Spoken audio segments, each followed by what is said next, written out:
Facebook Doesn't really matter. Get the hell They were crazy eyes. Alright, what's up everybody? Give me a few seconds here.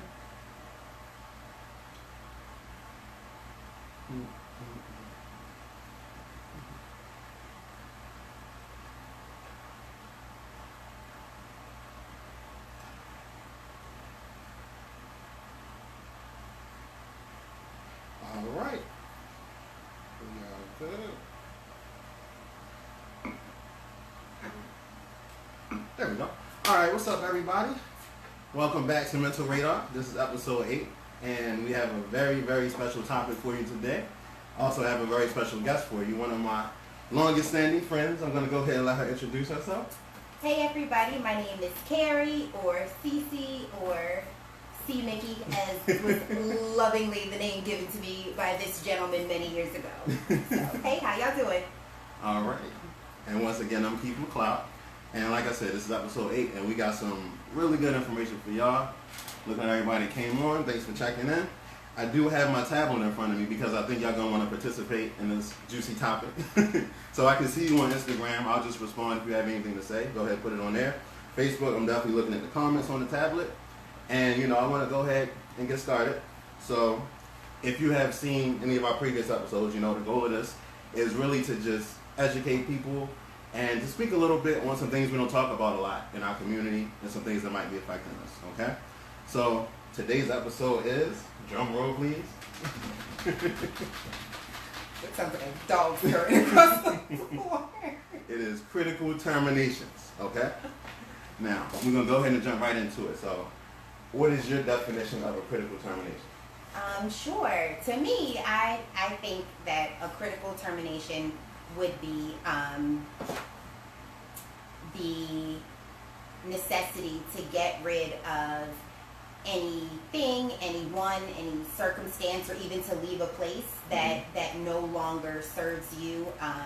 We were talking a little bit earlier about, you know, supporting your journey, so getting rid of anything, anyone, any place that isn't supportive of your journey to wellness and happiness and wholeness. Absolutely. And yeah, I would pretty much agree. I mean, my definition of a critical termination is just a lot of times we have relationships or experiences or just anything in our life that it needs to go, you know, and it might be difficult to release some of these things. And we're going to get a lot, you know, into that topic. We're going to dig deep into why we have those thoughts and things like that. But for me, it's just releasing something that needs to be released regardless of how it feels, because sometimes it might not feel good to let go of what is necessary to let go. Okay? Like it. All right. Let's do this. So, now let's just talk a little bit about, I feel like everybody's experienced this. Everybody has went through, let's just call it a relationship, so I think we're going to focus on that. Not necessarily romantic, but you know, any relationship in your life that needs to be terminated so that you can continue to prosper and continue to move forward in your calling. And I'm just going to go ahead and ask you, like, how do you feel we end up in that situation where we're holding on to a relationship for too long, or even a process, maybe a job, anything that we're doing that we're keeping too long that we need to terminate? Sure, I really had to think about this. For me, I think it's two trains of thought. I think that one reason that we tend to stick in situations or with people that may be potentially harmful or detrimental to our growth is a personal sense of obligation. And I think about, especially when it comes to jobs and partners, I think that we feel, for different reasons, you know, obviously one is based in love and one is based in, you know, professionalism. Okay. But I think there can be this personal obligation, or maybe even this personal shame tied to saying, okay, this thing no longer serves me in a way that's healthy. I think that we are taught to uplift the idea of selflessness, and maybe it feels a little selfish to say, okay, this thing no longer serves me in a way that is beneficial.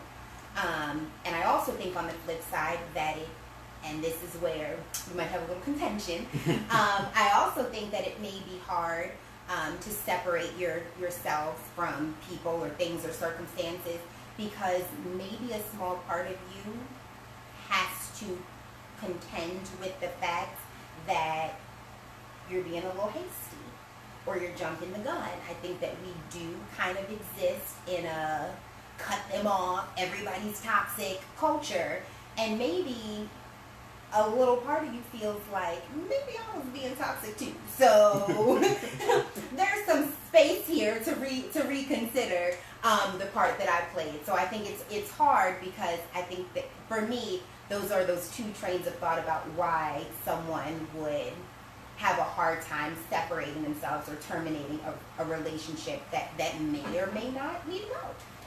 Okay. Well, I definitely respect that viewpoint. I think it originates as a learned behavior. Sure. You know, I feel like most of us didn't see positive relationships growing up. You know, whether it be romantic, whether it be professional, whether it be friendships. Absolutely. We didn't see it the way it should have been taught. Yeah, for real. So, you know, we start out a little bit behind the eight ball Yeah. in those experiences. So, Yeah. and what we do, we're people, creatures of habit, and we emulate what we see. So, a lot of times we just do what we think is right. And we do that because we saw people do it. Absolutely. You know, like the video you sent me earlier where they say, well, it worked, it lasts.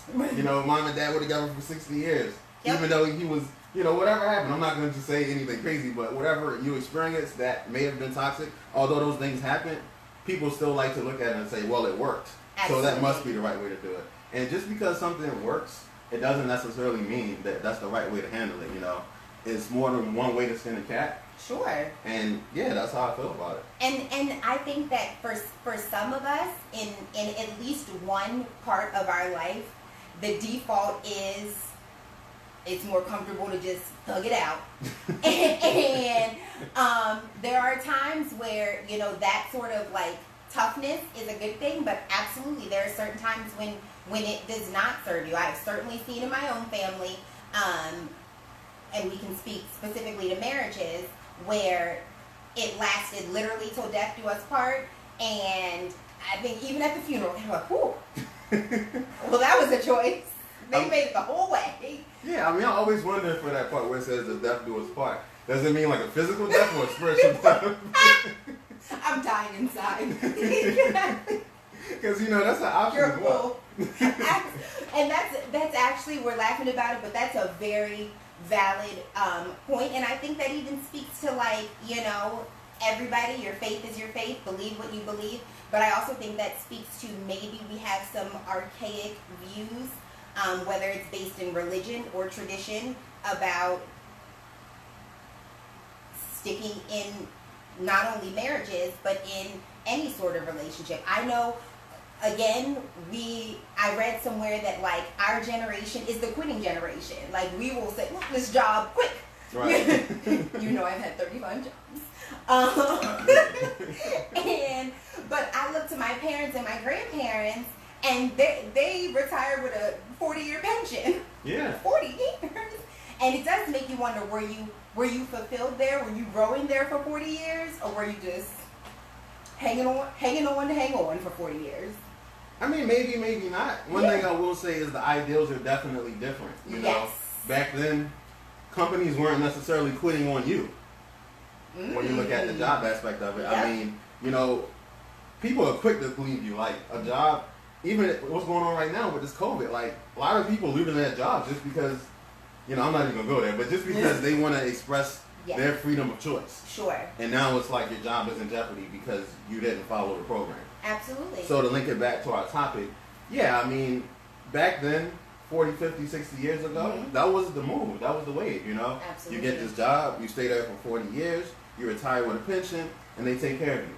These days, you stay at a job for 39 years, they're going to fire you over something crazy. Like, you left the toilet seat up. Like, oh, you left the toilet seat up. It's time to release you.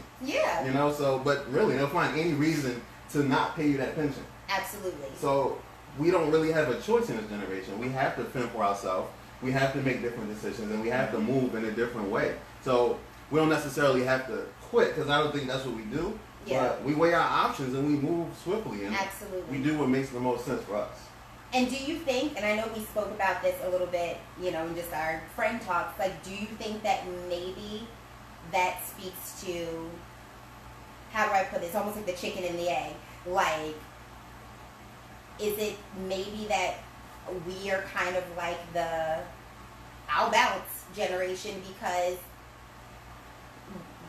we've been set up that way, just societally. I think it looks different, and I can even go to like, again, with relationships with like social media. I know they talk about like the constant feed of information and options if you're dating or whatever the case. So maybe it's like societally, that's just where our comfort zone is now. That like our tolerance for discomfort has become a lot smaller. And there are certain things that make us uncomfortable that are absolutely reasons to leave.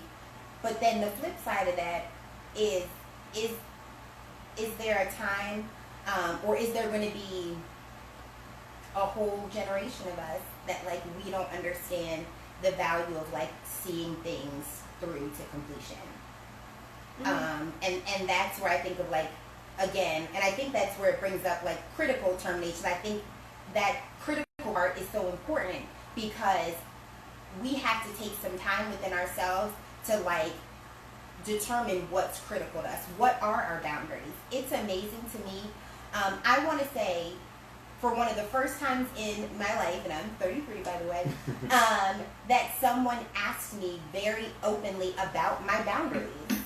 And I'm like, I was so taken aback because that wasn't something that I had ever been asked before, but also certainly something that I had never really taken the time to think about. So when we talk about like critical terminations, maybe the bigger question there is, what is critical? Where do our boundaries stand where there's no longer room for negotiation? What is it at a job or with a partner or with a friendship that is going to be that thing where it's, I'm done? Because I think that it's so important to know that, or you're going to be flying all over the place. Absolutely. And you're going to be chronically unsatisfied with just life.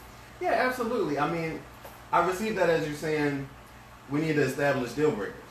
But in order to establish deal breakers, you have to know what you're willing and what you are and what you aren't willing to deal with. Yep. That's what the deal breaker is. So, I mean, I think in our generation, I look at it more as an evolution. Yeah. Like, we've had enough. We're done with the toxicity. We're done with dealing with people, places, or things that don't serve us. Yeah. Now, it may not get expressed in a proper manner. Yeah. And, that's kind of why I do what I do, so that we can work towards expressing it in a proper manner. Yes. But the fact that it's being expressed is growth enough for me. Because, the previous generations, they chose not to express it. Like, yes. If you go to work, they made you mad. It's like you just come home and you take it out on your wife. Yeah. Now, and from a woman's standpoint, like the harassment that ran rampant in the workplace, and now... Yeah, but now, you take it out on that boss. She's like, look, don't play with me. But I mean... Yeah, so, you do it like that. Or even when you look at, like, a marriage where the wife might stay home and she'll take that punishment. But now, the wife is coming back like, listen, you're not going to talk to me crazy. Absolutely. So, I look at it as an evolution, and a necessary evolution. Yeah. And I'm happy that it's happening, but we do need deal breakers. We do need to establish boundaries, and we need to understand exactly what our goals are. I don't want it to just be erratic anger. Exactly. Like, even when people have conversations with the wrong people, you're upset about something at work because you come home and talk to your wife about it, or you're upset about something your wife did, but you're at work talking to your coworker. Like, your coworker can't help that, and your wife can't help the job. So, absolutely. Having these conversations are important, but you need to have them with the right people, and that's the path that I think that we're on. And I love that concept, and I think of I immediately just popped into my head something I saw on IG, and it was, I'll share with you after this. It was a chart that literally laid out. I think we naturally have the vocabulary that made me mad, that pissed me off, I was stressed out. But I don't think that always translates to the people that we're trying to communicate to. Right. So it literally listed out, like, when this happened, I felt invalidated. I felt left out. Like, we're taught to not say those things, and I especially sympathize and empathize with men and black men who were like, I can only imagine how valuable it would be for men and for black men to feel comfortable expressing, that made me feel invalidated. That made me feel left out instead of the, monolith that is, I'm angry. Yeah. Or I'm upset, or I'm bothered, or I'm stressed. And, like a brief example, I was saying somebody that I've been close to for almost as long as I've known you, we had a disagreement, and and I was hurt in a way that I had never been hurt before, and it was talking to you that I was like, what he said made me feel small. And up until having that conversation with you, I didn't realize why I took that one isolated thing so personally. Because I've had disagreements with friends before. I mean, where we've been, sharp with each other. Right. I've had sabbaticals from friendships before. It happens. That's growth. But it was being able to articulate internally and externally what was said to me made me feel small and invalidated. And I think that is the point where you start to establish very clearly what your boundaries are. Like for me, I have a very clear grasp that being made to feel invalidated, that might be a deal breaker for me. That might be a clear sign that either this friendship no longer supports my journey, or there has to be an agreement, because I think there's room there, that that thing can't happen again. Because I think that's just as important. I think there are situations where when you express that, if the person is really open to hearing you out, maybe before there's a critical termination, there can be a pit stop that is a genuine understanding that thing can't happen again. See, I don't know if there can be a pit stop though. Okay. Because if we decide what our deal breakers are, okay, and we establish, hey, listen, if you do this, I must do this. But what if that hasn't been established until you're in a collision? I mean, it's our job to establish it first, or I guess in that situation, depending on it, because I feel like a whole nother thing on that is when we make deal breakers, a lot of times, if you're in love, sometimes you might overlook them, but then it becomes you're compromising yourself. Yeah. Because absolutely, a lot of people believe if you allow something to happen one time and a person gets away with it, they're going to do it again, but they'll just be smarter about it. So it becomes, are you willing and able to deal with that? And how did that affect your mental state? Like, how are you thinking? Do you still trust this person? Yeah. And, that's important before you just save a relationship for the sake of saving it. Oh, absolutely. And that I agree with completely. And you have me thinking, personally, maybe, and I think, please, audience, if you can understand this as well, maybe I am willing to fight a little bit more for friendships than romantic relationships. Because I've had some long, we can be, like I said, our friendship has had peaks and valleys, but I can't imagine in any part of my imagination a time where someone would mention your name and I'm like, I'll rock with him. That's not going to be a thing as far as I can see. And I can't think of us having a disagreement and not resolving it. But I think that maybe my tolerance is a little bit shorter for, Yeah. And in the dating world. Everybody in the comments is saying communication is key. Yes. You guys are absolutely right. Yes. And it comes down to really communicating with yourself first. You have to talk to yourself about how you feel about yourself and what you're going to allow others to do to you. Absolutely. How you're going to allow them to play a role in your life. And let's normalize expressing that on the front end. I think that's what we were talking about earlier, is I think it would be very beneficial to start having, when you are comfortable enough in a friendship or relationship or even in a job, to create a space to say, in however terms you need to put it, but making sure that your boundaries are clear and making sure that you understand the boundaries of the other person. And I think that's especially important in romantic relationships. I do feel like oftentimes boundaries aren't established until they're crossed. Okay. And let's normalize saying on the front end, these are my deal breakers. And I think that sometimes we think of deal breakers in a big way, like cheating is a deal breaker, but not something like making me continuously feel like my feelings are invalid. Right, That's right. a deal breaker. So maybe that's what it is to like really going inward and looking at the quote unquote small things. So I think if you ask people what are your relationship deal breakers, cheating and physical abuse.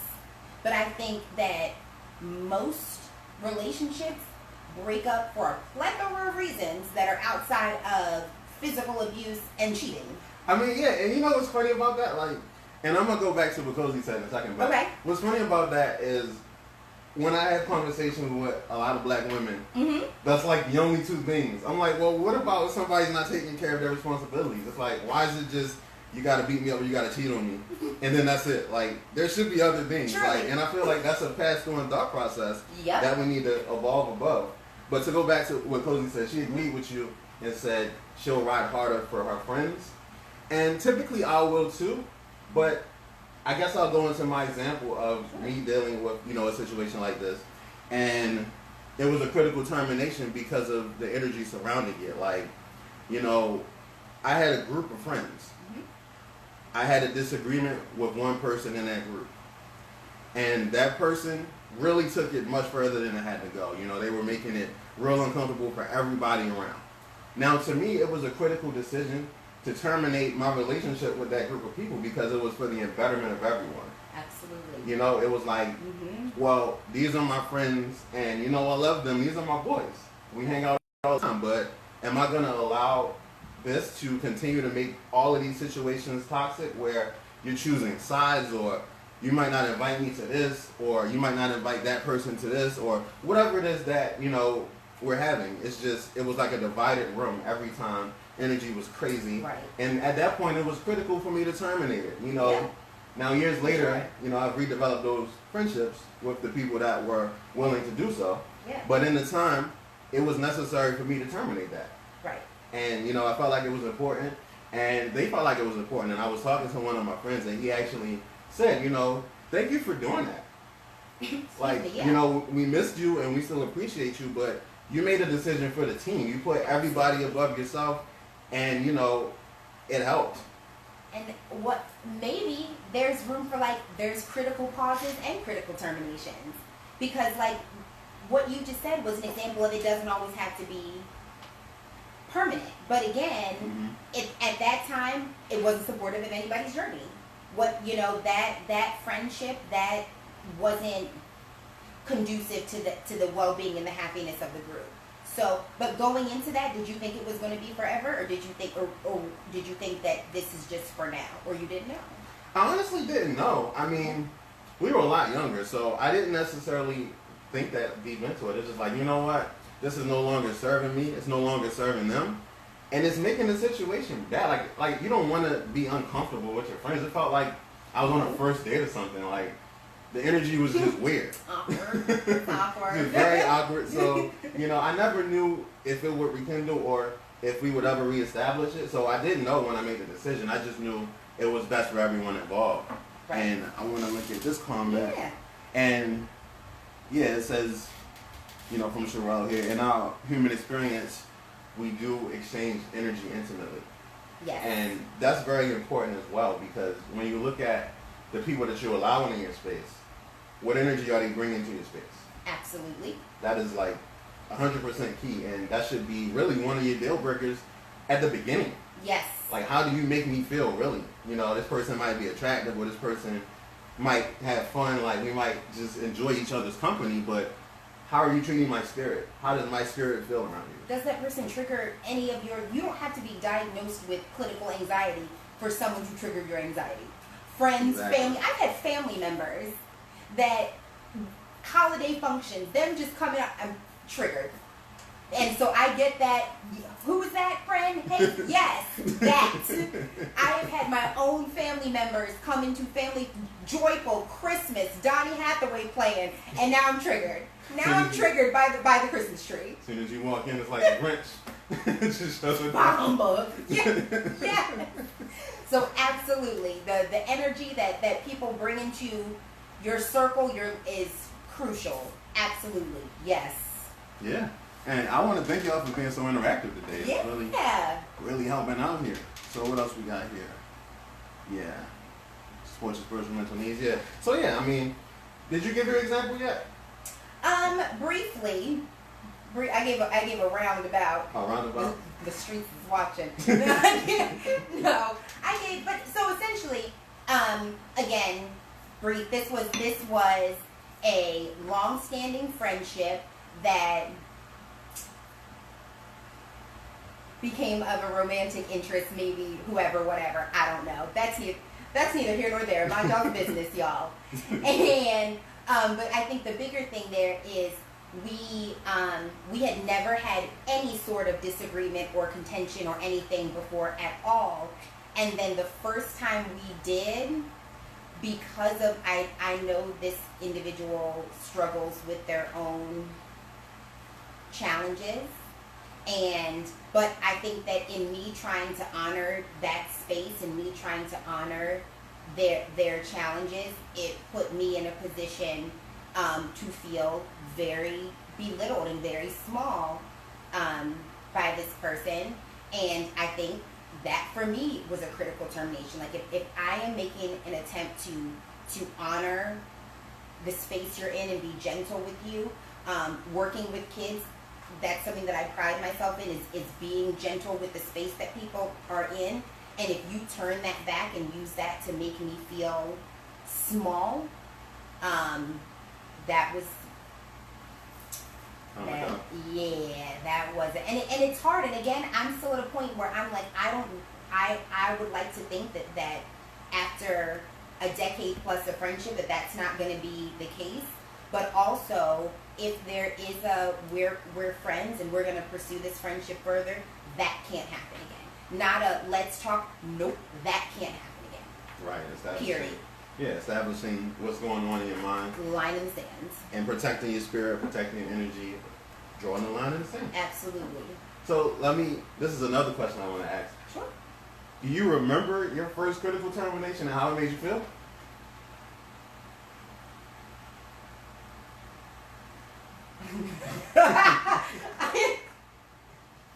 Sorry, Dad. I'm about to put my father's business on the street. It wasn't my dad, by the way. He's amazing. So I had, there I go being too nice again. So I had a friend, and this was literally in kindergarten. You making me go back in my childhood. I can literally remember the first time. This was in kindergarten, and a little boy in my class, and I'm gonna say his name was Daniel. A little boy, I'm bitter. This little boy named Daniel, and we were friends, and we were buddies, punched me. Oh, wow. Yeah, punched me in my ribs. And so my dad used to pick me up and take me home. So I come outside and I am crying. And like my parents knew who this kid was, and that was my buddy. I'm pretty sure he had come to my birthday parties before. Had birthday cake in my house. Been to the crib. And he punched me. So I'm like, Daddy, Daniel punched me. Crack that jaw. Then we won't be friends anymore. And so the next day, I remember going to school and like just sweaty, stressed out, thinking I gotta hit Daniel, and he is never gonna be, because you can't be friends once you hit. Like this is my little kindergarten brain. Once you hit, y'all can't be friends no more. So I gave him like the little saddest little rock'em sock'em, and I think that was the first time like I realized like, yeah, sometimes like that isn't acceptable, and I think as a parent I may have handled it a little bit differently than my dad, but he's West Baltimore's finest, so he knew one way only. But yeah, it was literally in kindergarten. That was when I first realized like, oh, sometimes friendships aren't permanent. Sometimes people that you break bread with and that you care about and that you think you are friends with can really be harmful. In that case, was physically harmful. I had never hit or been hit by anybody in my little 5-year-old life. So that really like, yeah, kindergarten little Daniel. You see, that cut me deep. That's crazy. Little Daniel. I want to go back to the comments. What's up, Tiffany? That's Tiffany, actually. Yeah. And she said she's talking about people not respecting you, not respecting your boundaries, and flipping the circumstances back on you. You know, which is something that you mentioned earlier. Yeah. And yeah, like I can relate to that because, and pardon me, ladies, but as a man, a lot of times in relationships, typically it always gets flipped back on you. Like whatever's wrong, you know, y'all might not know what y'all want to eat, but somehow it's our fault. No. And things of that nature. But you know, but that's a reoccurring thing, and I don't want to just say that it's only men, but like just to make it, you know, the serious point. Like a lot of times people do that as a defense mechanism. You know, they'll say, "Oh, they don't have a real answer. They don't have a good excuse. They know they were wrong, so they'll flip it back and point it at you and make it seem as though you did something wrong when you're really in the clear. Now your feelings are hurt, your mind is messed up, and you're just thinking crazy things. And you know, something like that should definitely be a critical termination when people have you questioning your own thoughts. Gaslighting is absolutely cut them off. Like that is one, and I know that term now gets overused, but that was almost a clinical definition of gaslighting. When you have a clear recollection of harm that was done to you and you recall that to said person who caused the harm, and they're like, I mean, you tripping. Right, like what? And trust me, I deal with that like on a regular basis. Especially, and you know, I feel since I am a life coach, like my skills have developed and I know how to respond without it triggering me. Yeah. And then a lot of times it just puts people in a position where they're like, oh, like it's just okay. Yeah. And it's just like, you know, they want to end the conversation like that. But, you know, being in this field, you're not going to do that to me. Like, you're not going to just flip it on me and make it seem like it's my fault. Like, well, I did this, I did this, I did this. I requested X, Y, Z, and you did A, B, C. Yeah. How do we get past this? What are you willing to do? I think that it's so funny you said that. The more whole and sound and well-adjusted that you become, I think the harder it is for people to do that. That's absolutely correct. And I'm not invalidating anyone who has been gaslit before, because that is harmful, that is hurtful, that is, you know, something to be taken seriously. But I do truly believe that the more whole and clear and honest you become within yourself and with yourself, the harder it is to be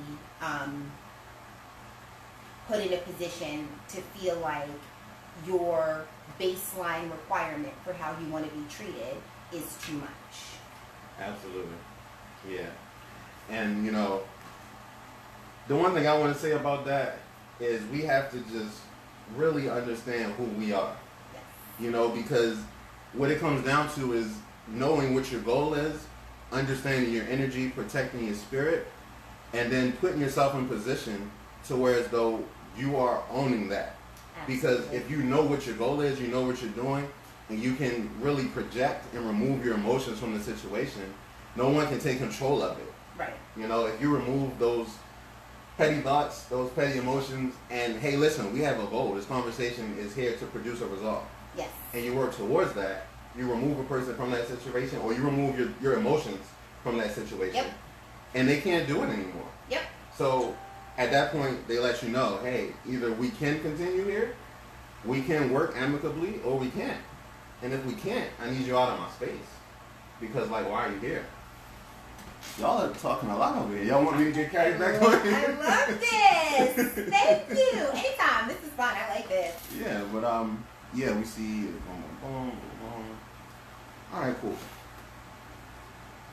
Let me check Facebook real quick. All right, so, but yeah, did you have anything else you wanted to say? I mean, no, I think this was, I mean, soul food for me, truly, because I know that it's funny working with children. Like you say these things to kids, and you really try to pour in these principles, and then oftentimes it does become on the low, like do as I say, not as I do. So honestly, for everybody in this space, you and me, like, you know, the viewers and all of that, like, let's make this a more normal thing. If you're not sure of your boundaries, or you're still working on that, like, run that past somebody you trust. Literally, since I've been 15, I've always known that I could come to Keith and run something. Like, does this sound crazy? Does this sound crazy to you? Because to me, it doesn't sound healthy.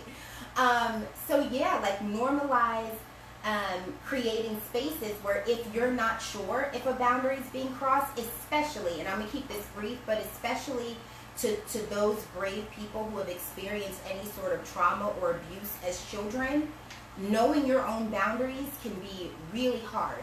And that can take a lot of work because your boundaries were violated. It's literally a scientific fact that if a child's physical or emotional autonomy and boundaries are violated, it makes it a lot harder to set and maintain boundaries as an adult. So I think that creating safe spaces with people that you trust to say, you know, I know you can't set my boundaries for me, but does that seem like it was maybe too far? Like, that's okay not to know. Right. And even now, just talking to you and having this conversation, like, I've thought about past instances and current places in my life where I'm like, maybe I need to be a little more clear or a little more vocal, but I know I wouldn't have come to that space if I didn't, you know, have this conversation. So I think that's my closing is, as people, as Black people especially, like, let's normalize having conversations and saying, I'm maybe unsure of where I fall on my personal, like, boundary spectrum. So, like, talk it out with somebody. Have that conversation. See where someone else stands, and maybe that'll help you develop a more clear stance. Yeah, absolutely. We got a comment. Make sure from Mika, make sure the person that you confide in is in the right mental space as well. Absolutely. That I actually saw something critical. that said ask somebody, which I love. I'm glad you said that. I read something that was like, again, normalize asking, like, what I want to ask you or talk about may be a little heavy, so are you in a good space? And then be willing to accept if that person says no right now. I'm like, Absolutely. I love that. We should be teaching kids that. Absolutely. I love that. So yes, thank you for bringing that up, because that's an excellent point. You don't want to just dump on people you love and care about and make them, you know, the unintentional punching bag for your trauma. So yes, absolutely. Yeah, absolutely. One thing I'll touch on is earlier, I know you mentioned the space of being able to have these conversations for Black men. That's something that we touched on heavy actually on the first episode of Mental Radar. So if y'all didn't see it, check that out so you can take a look and, you know, see that perspective. But, you know, I do want to leave a little tidbit, and, you know, and I want to talk about ways to identify that you're dealing with a situation that needs to be eliminated. I love that. And, you know, the way I do it is, like you said, look inside. Like, how do you feel? How do you feel in this person's presence? Like, it can't get any more basic than that. Like, because you can identify that at the beginning of a relationship. And can I interject really quick? Another Sure. thing that I used to teach kids, how does your body feel? Like, Yeah. normalize realizing, like, does it make your hair stand up? Not in a good way, but like in a stress, you know, do you have a physical stress response? But continue, but I love that idea. How does it make you feel emotionally, but also physically? Absolutely, because, you know, your body is designed to make you aware of these things. Yep. You know, it's a spiritual law that if something is making you uncomfortable, listen to your body. It'll lead you in the right direction. Your body and your mind. Absolutely. So, you know, that's probably the number one thing I would do. The second thing I would do is normalize, like she said, having conversations of value. And if a person can't have a conversation of value, then they don't need to be in that group. You know, we all have different groups of friends. Maybe they go in a hangout group. They don't go in a deep conversation group. Because like she said, although we've been through a lot Peaks and valleys. in our time knowing each other, we've always been able to identify and have a conversation. Whether it be, you know, we went a period of time without speaking to each other. When it comes back, it's like, all right, so how did this make you feel? And we've always been able to move past it. You know, regardless of anything we've ever been through, we've always been able to repair it because we're both willing and able to do so. Yes. So when I ask people questions, a lot of times I'll say that specifically. Yep. Are you willing and able to do X, Y, Z? Because you're putting an actual point there and you're letting that person make a decision, and they also can be held accountable at that point. Because a lot of times people like to have conversations that end with nothing accomplished. And it's like, why are you talking? What is your purpose of communicating if there's not a goal in mind? Yep. So when you have a conversation, especially about boundaries, there needs to be a resolution at the end. Don't just get off the phone feeling like, well, that might have went well. Okay. Maybe it'll be better next time. Like, no, you need to establish that, like, before the conversation is over. So, moving forward, you're going to do this, and I'm going to do this, and we're going to come together so that this doesn't happen anymore. You know, that's something we need to normalize in our community. Yeah. And that's something that's overlooked a lot in our community. So, you know, we want to bring that back, and that's the main purpose of coaching, of counseling, of, you know, these things, these words that people are scared of in our community. And as like a proponent of therapy, hello, your girl loves it. Like that is one of the things that is normalized. Like write down those goals. There is something about putting something down in writing. And I'm not saying, you know, again, you're not in elementary school. I'm not saying draft up a behavior contract. But even if it's for your, let me tell you, you come to see Miss Cece, you're getting a behavior contract. Let me tell you. But so I'm not saying you have to do that. You know, we're all adults here. But I definitely agree with having those goals and writing them down, even if it's just for you. Because I know in the heat of an argument or because you love somebody that you may be willing to forget those things. And it might be helpful to like, oh yes, I'm not going to accept that. Right. Even if you have to read it. Yeah. To remember it. I mean, some of us might need behavior contracts. I think that's a good idea. I've got plenty of copies. I literally still have them. If anybody's interested. Hey, Tozie's winning. She's about to write her contract right now. Let me tell you, so many things, like we're joking about it, but as an educator, I can say so many things that we use with children. I've personally been like, I could use this. Yeah. I'm not going to say that to the kids, but I could use it. Yeah, but in all seriousness, we give these activities to kids, and we never had them. So we're kind of a kid in that area, you know, in our developmental area of understanding these concepts. Absolutely. We can use the same thing that they can use, and, you know, I respect that. Absolutely. Yeah. Funny. All right, well, I guess we'll go ahead and wrap it up. I mean, this was an amazing conversation. It was so good. 45 yes. minutes. Thank you guys for tuning in. Thank you for being interactive. Once again, check out the other episodes of Mental Radar. You know, we had a great time here. I'm definitely going to get her to come back on sometime soon. I'll be back. But yeah, definitely. What's your Instagram so people can follow you that might not be following? Oh my Lord. What is it? Hold on, y'all. See? Critical Terminations. I just start a whole new IG. Look at y'all. Hold on. Tell that story. What's your Facebook while you're it is, I remember. It is CI_TIMESTWO. So CI_times2. Gotcha. Yes. And once again, that was stressful. Don't put me on the spot. I'm sweating. I'm hot. Go ahead. But yeah, once again, you guys can subscribe to the YouTube channel for Life Changers LLC. If you don't feel like looking at it on Instagram, you can follow the business page, which is Life_Changers_LLC. Is that what shirt I'm wearing? Because I don't want to model something that's not even relevant to what you're saying. No, that's it. Okay, cool. Great. Yeah, but thank you guys for your time. We will be back very soon, and y'all have a great night. All right? Be well. Excellent. All right. Let's go off. You're too close.